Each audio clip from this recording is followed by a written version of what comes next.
পরিচালকদের পদত্যাগের দাবিতে বিসিবিতে মানববন্ধন।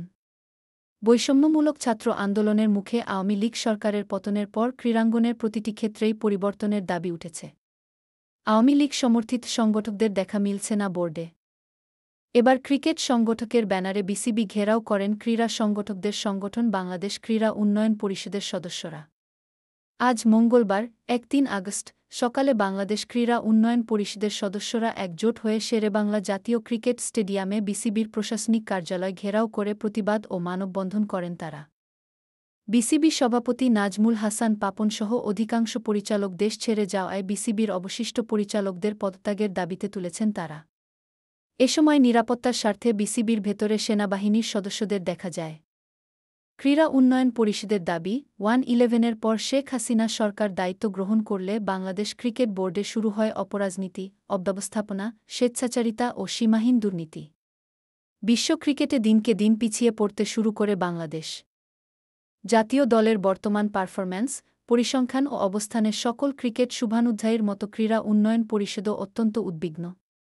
এর আগে গত ৭ আগস্ট সকালে বিসিবিতে ব্যানার নিয়ে হাজির হন কয়েকজন ক্রিকেট সংগঠক। তাদের দাবি, আওয়ামী লীগ সরকারের অধীনে এতদিন বিসিবিতে ব্যাপক অনিয়ম ও দুর্নীতি হয়েছে। এসবের সুষ্ঠু তদন্ত করে দোষীদের শাস্তি চান তারা।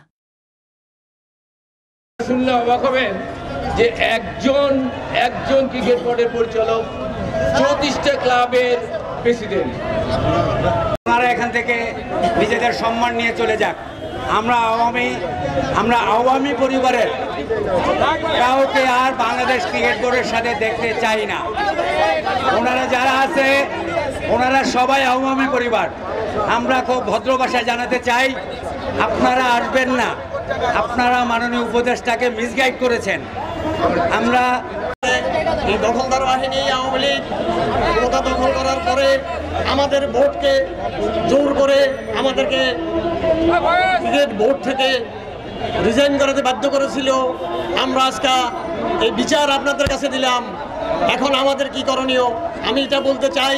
তারা আমাদেরকে বাইর করে দিয়েছিল, এখন যেন তারা ঠিক সেভাবে তাদের কর্মফল ভোগ করে তারা যেন আর এখানে না আসে।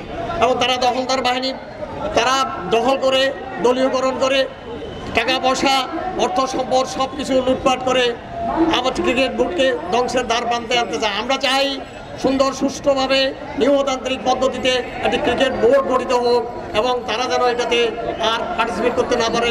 এই বলে আমি সবাইকে ধন্যবাদ জানিয়ে আমার বক্তব্য।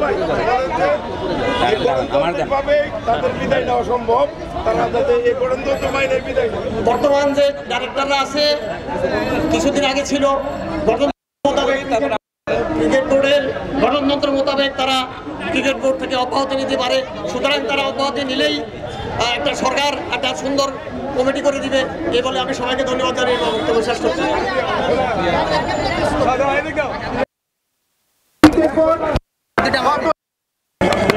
শেখ হাসিনা সরকারের মতোই ইলেকশন করে গেছে।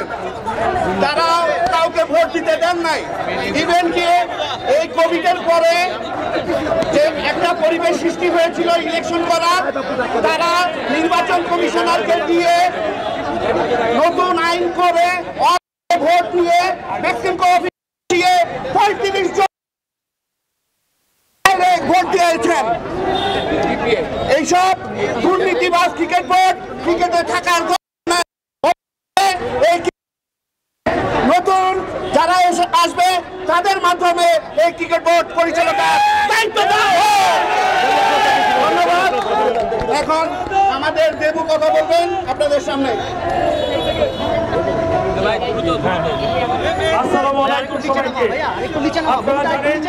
গত 1 মাসে আপনারা জানেন যে স্বৈরাচারী একটি সরকার পদত্যাগ এবং পলায়নের পর বাংলাদেশে অন্তর্বর্তীকালীন সরকার গঠন করা হয়েছে।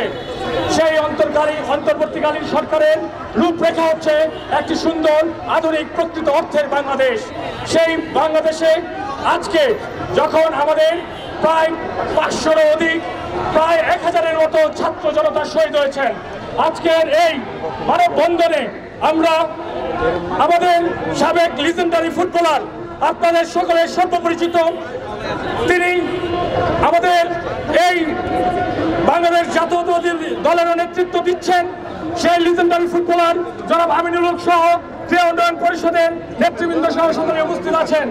আমরা বলতে চাই যে এই শহীদরা আজকে দ্বিতীয় বাংলাদেশের জন্য রক্ত দিয়েছেন, শহীদ হয়েছেন, শুধু রাজনৈতিক নয়, প্রকৃত অর্থে সেই শহীদদের চেতনা আমাদেরকে রক্ষা করতে হবে। আমরা এখানে কোনো প্রকার দখলের জন্য আসি নাই। আমরা বলছি যারা এই 15 বছর 16 বছর যাবৎ দুঃশাসনের মাধ্যমে 18 কোটি মানুষের যে চেতনার ক্রিকেট সেটাকে পিছিয়ে নিয়েছেন, দুঃসাৎ করেছেন, তাদের পদত্যাগের আমরা দাবি করেছি। আপনি দেখেন সারা বাংলাদেশে যখন অনেক জায়গায় হামলা হয়েছে, এই ক্রিকেট বোর্ডের বিরুদ্ধেও কিন্তু আমাদের ছাত্র চেতনা আপামর জনসাধারণ অনেক ক্ষোভ রয়েছে।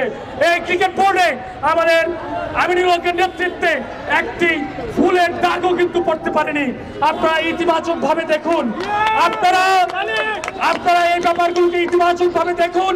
আমরা চাই সুন্দর একটি সুষ্ঠু ক্রিকেট বোর্ড হবে, যেখানে ছাত্র জনতা সহ, সুশীল সমাজ সহ, সংগঠক, ক্রিকেটার সহ সকলকে মিলিয়ে একটি সুন্দর ক্রিকেট বোর্ড রচিত হবে।